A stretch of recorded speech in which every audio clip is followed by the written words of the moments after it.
بانی P T I کے خلاف توشخانہ فوجداری کیس کا معاملہ توشخانہ کیس سے متعلق فوجداری درخواست سماعت کے لیے مقرر۔ چیف جسٹس یاحییٰ آفریدی کی سربراہی میں 2 رکنی بینچ 9 فروری کو سماعت کرے گا۔ اسی پر بات کریں گے، حسیب ملک ہمارے ساتھ موجود ہیں۔ حسیب، اس کیس کے معاملے بارے آگاہ کیجیے گا۔ دیکھیے بالکل یہ عدالت عظمیٰ میں بانی پی ٹی آئی کی 13 مختلف مقدمات ہیں جن کو سماعت کے لیے مقرر کیا گیا ہے۔ سپریم کورٹ 2 رکنی بینچ کی جو ہے وہ سماعت کرے گا، جس میں سربراہی جسٹس یاحییٰ آفریدی کریں گے، جبکہ بینچ میں دوسرے جو جج ہوں گے وہ جسٹس شاہد بلال ہوں گے۔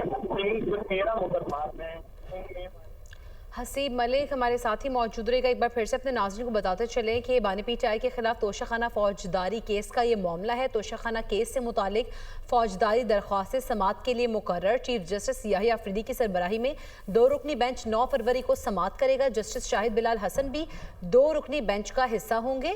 ٹرائل کورٹ نے بانی پی ٹی آئی کو 3 سال قید کی سزا سنائی تھی۔ اسلام آباد ہائی کورٹ نے بانی پی ٹی آئی کی سزا معطل کر دی تھی۔ الیکشن ایکٹ کے دفعات 167 اور 173 کے تحت سزا سنائی گئی تھی۔ آپ کو بتا رہے ہیں کہ جسٹس شاہد بلال حسن بھی 2 رکنی بینچ کا حصہ ہوں گے اور یہ سماعت مقرر کر دی گئی ہے 9 فروری کو۔